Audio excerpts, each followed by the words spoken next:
ಹೇಳಿ uncle please. ನೋಡು ಚಂದ್ರ, ನಾನು ಹಿಂದೆ ಲಾರಿ ಓಡಿಸ್ತಾ ಇದ್ದಾಗ ಉತ್ತರದ ಭಾರತ ಕಡೆ ಜಾಸ್ತಿ ಪ್ರಯಾಣ ಮಾಡ್ತೀನಿ. ಒಂದ್ಸತಿ ಹೋದ್ರೆ ತಿಂಗ್ಳಾನ್ಗಟ್ಲೆ ಹಿಡಿಯೋದು ವಾಪಸ್ ಬರೋದಕ್ಕೆ. ಹಾಗೆ ಒಂದ್ಸತಿ ಗುಜರಾತ್ಗೆ ಹೋದಾಗ ಅಲ್ಲಿನ ಒಂದು ಡಾಬಾದಲ್ಲಿ ಸಿಕ್ದವಳೆ ಈ ಕೋಮಲ. 3 ತಿಂಗಳ ಮಗು ಜೊತೆ ಅವಳ ಗಂಡ ಆ ಡಾಬಾ ನಡೆಸ್ತಾ ಇದ್ರಮ್ಮ. ನಾನು ಒಂದ್ 2-3 ತಿಂಗಳು ಬಿಟ್ಟು ಮತ್ತೆ ಗುಜರಾತ್ಗೆ ಹೋದಾಗ ಅವಳ ಗಂಡ ತೀರ್ಕೊಂಡಿದ್ದ ಸುದ್ದಿ ಗೊತ್ತಾಯ್ತು. ಆಗ ಅಲ್ಲೇ ಇದ್ದ ಅಂತ ಲೋಕಲ್ ವ್ಯಕ್ತಿ ಒಬ್ಬ ಅವಳನ್ನ ನನ್ನ ಮದುವೆ ಮಾಡ್ಕೊ ಅಂತ ಬಿಡಿಸ್ತಾ ಇದ್ನಂತೆ. ಅದಕ್ಕೆ ಅವನ್ ಕಾಟ ತಡಿಲಾದೆ ನನ್ನ ನಿಮ್ಮೂರು ಕರ್ಕೊಂಡು ಹೋಗಿ ನಾ ಬಂದ್ಬಿಡ್ತೀನಿ ಅಂತ ಓಡಾಡಿದ್ಲು. ನಾನು ಅವಳ ಮಗುನ ನಮ್ಮೂರು ಕರ್ಕೊಂಬತ್ತಪ್ಪ. ಅಂಕಲ್ ನಿಮ್ಮಿಬ್ರ ಮಧ್ಯೆ ಯಾವ ಸಂಬಂಧನೂ ಇರ್ಲಿಲ್ವಾ? ಚೇಚೆ, ಆ ತರದ್ದು ಯಾವತ್ತೂ ಇಲ್ಲಮ್ಮ. ಒಂಟಿ ಹೆಣ್ಣು ತನ್ನ ಚಿಕ್ಕ ಮಗು ಜೊತೆ ಹೊರಗಡೆ ಎಲ್ಲಿರ್ತಾಳೆ ಅನ್ಕೊಂಡು ನನ್ ಮನೇಲಿ ಆಶ್ರಯ ಕೊಟ್ಟೆ. ಅವಳು ನಮ್ಮನೇಲೆ ಇದ್ದಿದ್ರಿಂದ ಜನಗಳೆಲ್ಲ ಅವಳನ್ನ ನನ್ನ 2ನೇ ಹೆಂಡತಿ ಅಂತ ಹೇಳೋದಕ್ ಶುರು ಮಾಡಿದ್ರು. ಒಂದು ಹೆಣ್ಣಿನ ನೋವು, ಅಸಹಾಯಕತೆ, ಅವಳ ಕಷ್ಟದ ಜೀವನ ಇದನ್ನೆಲ್ಲ ನೋಡಿದ್ ನನಗೆ ಜನಗಳ ಮಾತಿಗೆ ಬೆಲೆ ಕೊಡ್ಬೇಕು ಅಂತ ಅನಿಸ್ಲಿಲ್ಲ. ಅಂಕಲ್ ಮತ್ ಅವ್ರ್ಯಾಕ್ ನಿಮ್ಮನೆಯಿಂದ ಹೋದ್ರು? ಅಯ್ಯೋ, ಅದೊಂದ್ ದೊಡ್ಡ ಕಥೆನಮ್ಮ. ಕತೆನಾ? ಅದೇ ನಾನ್ ಮತ್ತೆ ಗುಜರಾತ್ಗೆ ಹೋದಾಗ ಕೋಮಲ ಒಂದ್ ಕತೆ ಹೇಳಿದ್ಲಲ್ಲ, ಯಾರೋ ಒಬ್ಬ ನನ್ನ ಪೀಡಿಸ್ತಾ ಇದ್ದ ಅಂತ. ಒಂದಿನ ಅವನು ಅವಳನ್ನ ಹುಡ್ಕೊಂಡು ಇಲ್ಲಿಗೆ ಬಂದ್ಬಿಟ್ಟ. ಆಗ ಅವಳೇನ್ ಮಾಡಿದ್ಲು ಗೊತ್ತಾ? ಮಗು ನನ್ನ ಮನೇಲಿ ಬಿಟ್ಬಿಟ್ಟು ಅವನನ್ನ ನೀನೇ ಅವ್ರಿಗೆ ಹಿಂಸೆ ಕೊಟ್ಟು ಮನೆಯಿಂದ ಆಚೆ ಹಾಕಿರ್ತೀಯ. ಅವ್ರ ಇನ್ಮೇಲಿಂದ ಈ ಮನೇಲೇ ಇರ್ತಾರೆ. ನಿನಗೆ ಇಷ್ಟ ಇಲ್ಲ ಅಂದ್ರೆ ನೀನೇ ಈ ಮನೆ ಬಿಟ್ಟು ಹೋಗು. ಅಂಕಲ್, ಈ ಸಮಾಜದಲ್ಲಿ ಒಂದ್ ಹೆಣ್ಣಿನ ಬಗ್ಗೆ ಇರೋ ಆಲೋಚನೆಗಳೇ ಬೇರೆ. ಅದ್ರಲ್ಲೂ ಅವಳು ಒಂಟಿ ಹೆಣ್ಣು ಅಂತ ಗೊತ್ತಾದ್ರೆ ಅವಳನ್ನ ನೋಡೋ ರೀತಿನೇ ಬೇರೆ. ಆದ್ರೆ ನೀವು ನಿಮಗ್ ಅವಮಾನ ಆಗುತ್ತೆ ಅಂತ ಗೊತ್ತಿತ್ತು ಅವ್ರನ್ನ ಮನೆ ಕರ್ಕೊಂಡ್ ಬಂದು ಆಶ್ರಯ ಕೊಟ್ಟಿದ್ದೀರಾ. ಯಾರೋ ಬಿಟ್ಟೋಗಿರೋ ಮಗುನ ನಿಮ್ ಮಕ್ಳ ಜೊತೆಗೆ ನಿಮ್ ಮಗನ್ ತರನೇ ಸಾಕಿ ಬೆಳ್ಸಿದಿರಲ್ಲ. ನಿಜವಾಗ್ಲೂ ಇದನ್ನೆಲ್ಲ ಯಾರ್ ಮಾಡ್ತಾರ ಅಂಕಲ್? ಏನಮ್ಮ ನೀನು ಮೈ ನನ್ ಮಗ ಅಲ್ಲ ಅಂತ ಯಾರಮ್ಮ ನಿನ್ಗೆ ಹೇಳಿದ್ದ? ಅವನು ನನ್ ಮಗನೇ. ಕೆಲವು ಸಂಬಂಧಗಳು ರಕ್ತದಲ್ಲಿ ಬೆರ್ತು ಹೋಗುತ್ತಮ್ಮ. ಅಂಕಲ್, ಮಹಿ ನಿಮ್ಗೆ ಅಷ್ಟೆಲ್ಲ ಬೈದ್ರು ನೀವು ಒಂದ್ ಮಾತು ಆಡ್ಲಿಲ್ಲ. ಆ ಕೋಪದಲ್ಲಾದ್ರೂ ಈ ವಿಷಯ ಎಲ್ಲ ಅವ್ನಿಗೆ ಹೇಳ್ಬೇಕು ಅಂತ ಅನಿಸ್ಲಿಲ್ವಾ ಅಂಕಲ್? ನಾನು ನಿಜವಾದ ತಂದೆ ಅಲ್ಲ ಅಂತ ಗೊತ್ತಾದ್ರೆ ಅವನಿಗೆ ಎಳೆ ಮನಸ್ಸಿನ ಮೇಲೆ ಯಾವ ರೀತಿ ಪರಿಣಾಮ ಬೀರ್ಬೋದಮ್ಮ. ಅವ್ನಿನ್ನು ಸಣ್ಣ ಹುಡುಗ ಕಣಮ್ಮ. ಅವ್ನ್ ಬೈದ್ರೆ ನನ್ಗೇನಾಗುತ್ತಮ್ಮ? ಬೈಕೊಳ್ಳಿ ಬಿಡು. ಅವನ್ ನನ್ ಮಗ ಕಣಮ್ಮ ಅವನು.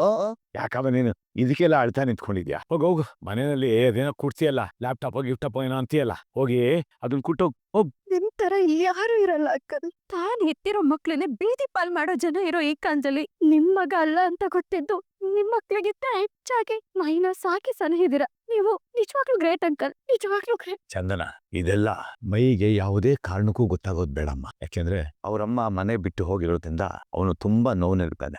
ಈಗ ಇದೆಲ್ಲ ಗೊತ್ತಾಯ್ತು ಅಂತಂದ್ರೆ ಅವ್ನು ತುಂಬಾ ನೊಂದ್ಕೊಳ್ತಾರಮ್ಮ. ಪ್ಲೀಸ್. ಎಲ್ಲಾ ನೋವನ್ನು ತನ್ನೊಳಗೆ ಇಟ್ಕೊಂಡು ಏನೂ ಆಗೇ ಇಲ್ಲ ಅನ್ನೋ ತರ ತಡ್ಕೋಕಲೆ ಬಹುಶಃ ತಂದೆಗ್ ಮಾತ್ರ ಗೊತ್ತಿರೋದು ಅನ್ಸುತ್ತೆ. ಅಪ್ಪ ಅಂದ್ರೆ ಆಕಾಶ ಅನ್ನೋ ಮಾತು ಸುಮ್ನೆ ಬಂದಿಲ್ಲ. ಅಣ್ಣ, ನೀವ್ಯಾವಾಗ ಬಂದ್ರಿ? ತುಂಬಾ ಹೊತ್ತಾಯ್ತಮ್ಮ. ಹಾಗಾದ್ರೆ ಅಂಕಲ್ ಹೇಳಿದ್ದು ಅಣ್ಣ ಈ ವಿಷಯ ಎಲ್ಲ ನಿಮಗ್ ಮೊದ್ಲೇ ಗೊತ್ತಿತ್ತಾ? ಇಲ್ಲಮ್ಮ, ಇಷ್ಟೆಲ್ಲ ನನಗೆ ಗೊತ್ತಿರ್ಲಿಲ್ಲ. ನಿನಗೆ ಹೇಳ್ದಾಗ್ಲೂ ನನಗೂ ಪೂರ್ತಿ ವಿಚಾರ ಗೊತ್ತಾಗಿತ್ತು. ನಾವೆಲ್ಲ ಚಿಕ್ಕವರಿದ್ದಾಗ ಒಂದಿನ ಅಪ್ಪ ಮೈ ಅವ್ರ ಅಮ್ಮನ ಇದಕ್ಕಿದ್ದಾಗೆ ಮನೆ ಕರ್ಕೊಂಬಂದ್ರು. ಆದ್ರೆ ಎಲ್ಲ ಕತೆ ಇದೆ ಅಂತ ನನಗೆ ಗೊತ್ತಿರ್ಲಿಲ್ಲಮ್ಮ. ಇಷ್ಟು ಒಳ್ಳೆ ಮನ್ಸಿರೋ ಅಂಕಲ್ ಅವ್ರ ಹೆಂಡತಿನ ಹೇಗಣ್ಣ ಕೊಲೆ ಮಾಡೋದಕ್ ಸಾಧ್ಯ? ಅದ್ರ ಬಗ್ಗೆ ನನಗೂ ಗೊತ್ತಿಲ್ಲಮ್ಮ. ನಾನ್ ಸುಮಾರು ಒಂದ್ 10 ವರ್ಷದವನಿದ್ದಾಗ ಪೊಲೀಸವ್ರ ಮನೆಗ್ ಬಂದ್ರು. ಅಪ್ಪನ ಅರೆಸ್ಟ್ ಮಾಡ್ಕೊಂಡು ಹೋದ್ರು.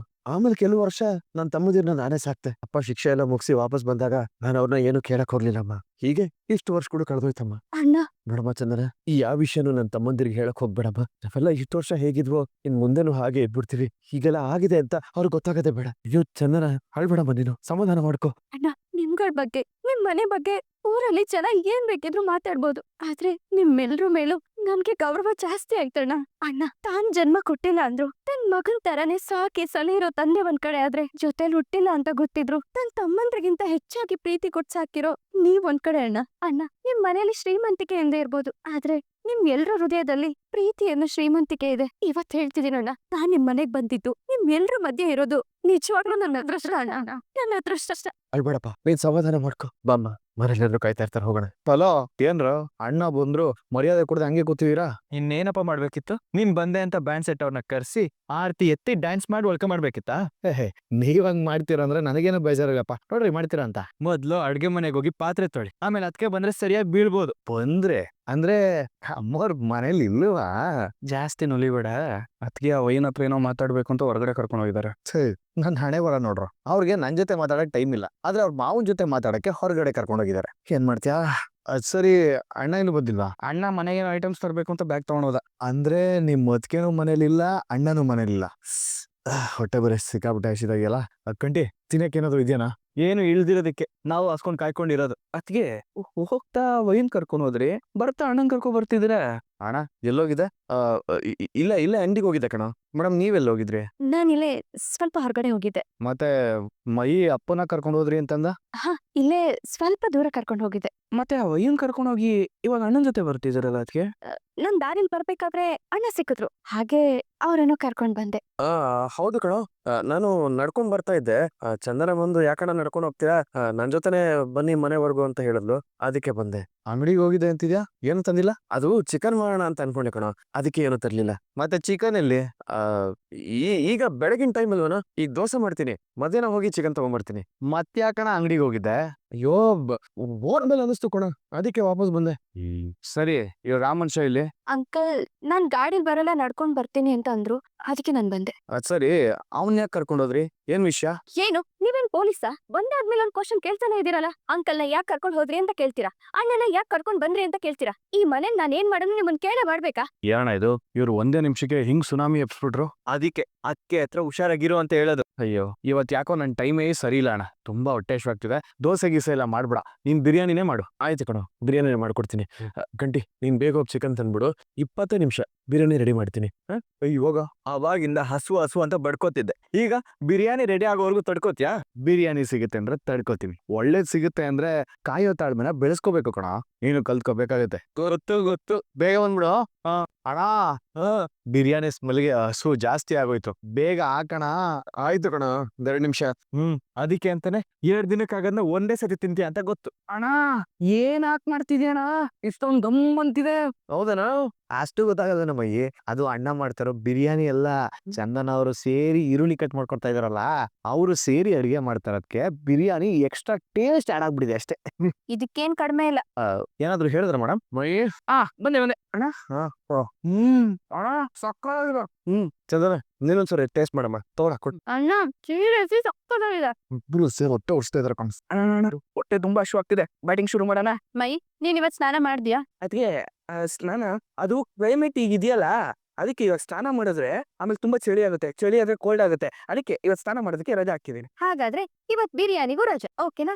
ಅದಕ್ಕೆ ಬೇಡ ಬೇಡ ಬೇಡ, ನಾನು ಸ್ನಾನ ಮಾಡ್ಕೊ ಬರ್ತೀನಿ. ಹೋಗ್. ಅಣ್ಣ ನಾನು ಬರೋವರೆಗೂ ಬಿರಿಯಾನಿ ಯಾರಿಗೂ ಆಫರ್ ಬಿಡೋಣ, ಆಮೇಲೆ ಅರೇ ನಾನು ಜಾಸ್ತಿ ತಿನ್ಕೊಬಿಡ್ತೇನೆ. ಅದಕ್ಕೆ ಪ್ಲೀಸ್ ಅಣ್ಣ. ಸರಿ ಕಣ, ಹೋಗು. ಹೋಗು. ಕಂಡಿ ಬಾರೋ, ನೀನು ರುಚಿ ನೋಡ. ಏಯ್, ಇವನು ನಂಬ್ಕೊಂಡ್ರಾಗಲ್ಲ. ಮೇಡಮ್, ಯಾಕೆ ಮೇಡಮ್ ಹೊಡೆದ್ರಿ? ಮೈ, ಸ್ನಾನ ಮಾಡಿ ಬರ್ತೀನಿ ಅಂತ ಹೇಳ್ದ ಅಲ್ವಾ, ಏನ್ ನಿಮಗ್ ಅಷ್ಟೊಂದ್ ಅರ್ಜೆಂಟು? ಮೇಡಮ್, ತಡ್ಕೊಳಕ್ ಆಗ್ತಿಲ್ಲ, ಹೊಟ್ಟೆ ಹಶು ಆಗ್ತಿದೆ. ಒಂದ್ 10 ನಿಮಿಷ ತಡ್ಕೊಂಡ್ರೆ ಏನೂ ಆಗಲ್ಲ. ಹರಿಯವ್ರೆ, ಹೋಗ್ ಕೂತ್ಕೊಳ್ಳಿ. ಬೇಕಾಗಿತ್ತ ನಿನಗೆ? ಏಯ್, ಕೂತಾಳ ಸುಮ್ನೆ. ಏನಣ್ಣ ಅದು ಬಾಕ್ಸು? ಏನಿಲ್ಲಮ್ಮ, ಬಿರಿಯಾನಿ ಚೆನ್ನಾಗಿದೆಯಲ್ಲ, ಅದಕ್ಕೆ.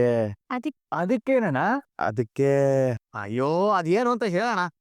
ಮಹಿಮಾ ಅವ್ರಿಗೂ ಬಿರಿಯಾನಿ ಅಂದ್ರೆ ತುಂಬಾ ಇಷ್ಟ. ಇಬ್ರದು ಲವ್ ಲ್ಯಾಂಗ್ವೇಜ್ ಅಡ್ಗೆ ಊಟ ಅನ್ಸುತ್ತೆ. ಹೂ ಕಣ, ಅದಕ್ಕೆ ಅನ್ಸುತ್ತೆ. ಅವ್ರು ಆ ಕಡೆಯಿಂದ ಅಡ್ಗೆ ಮಾಡಿ ಕೊಟ್ಟು ಕಳ್ಸೋದು, ಅಣ್ಣ ಈ ಕಡೆಯಿಂದ ಅಡ್ಗೆ ಮಾಡಿ ತಗೊಂಡೋಗೋದು. ಚೆನ್ನಾಗಿದೆ, ನಡಿಲಿ. ಹರಿಯವ್ರೆ, ಸ್ವಲ್ಪ ಸುಮ್ನಿರಿ. ಅಣ್ಣ ಕೊಡ್. ಹಲೋ ಮೇಡಮ್, ನಾವು ಇದೀವಿ, ಸ್ವಲ್ಪ ನೋಡ್ಕೊಂಡು ತುಂಬಿಸಿ. ಅಣ್ಣ ತಗೋ. ಸರಿ ಬರ್ತೀನಿ. ಮೈ ಸ್ನಾನ ಮುಗಿಸ್ಕೊಂಡು ಬರೋಷ್ಟಿಗೆ ಬಂದ್ಬಿಡ್ತೀನಮ್ಮ. ಸರಿ ಅಣ್ಣ, ಹುಷಾರು. ಅಣ್ಣ, ಆರಾಮಾಗಿ ನಿಧಾನಕ್ಕೆ ಹೋಗ್ಬಾ, ಬೈನ್ ಬೇಕಾದ್ರೆ ಇನ್ನೊಂದ್ಸಲ ಸ್ನಾನಕ್ಕೆ ಕಳಿಸ್ತೀನಿ. ನೀವ್ ಹೋಗಿ ಅಣ್ಣ. ಮೈ ಎಲ್ಲೋ ಸ್ನಾನಕ್ಕೆ ಹೋಗಿರ್ತಾನೆ, ಬಿರಿಯಾನಿ ಟೇಸ್ಟ್ ಮಾಡಿ ನೋಡಿದ್ನಲ್ಲ, ಅದಕ್ಕೆ ಅಕ್ಕಿ ಆ ಕಡೆ ಹೋಗ್ಲಿ ಅಂತ ಕಾಯ್ಕೊಂಡಿರ್ತಾನೆ. ಹೌದಾ? ಮೇಡಮ್, ಒಳಗಡೆ ಏನಾದ್ರು ಕೆಲಸ ಇದ್ರೆ ಹೋಗಿ ನೋಡೋಗಿ, ನಾವಿಲ್ಲಿರ್ತೀವಿ, ನೋಡ್ಕೋತೀವಿ. ಯಾಕೆ ಇದನ್ ಖಾಲಿ ಮಾಡೋದಕ್ಕ? ಯೋ, ಆಫ್ ಮಾಡೋ ಅದನ್ನ, ಹೆಸರು ಹೇಳ್ಬೇಕು. ಅದು ಇಷ್ಟ ಆಗದಂಗೆ ಕೇಳ್ತೀನಿ, ಅದಕ್ಕೆ ತಿನ್ಯಾರೋ. ಯೋ, ನಿಂತ್ಕೊಳಯ್ಯ, ಏನಯ್ಯ, ಮನುಷ್ಯನೇ ಅಲ್ಲ, ನಿನ್ನ ಸುಮ್ಮನೆ ಬಿಡಲ್ಲ, ನಿನ್ನ ಸಾಯ್ತಿರ್ತಾನೆ.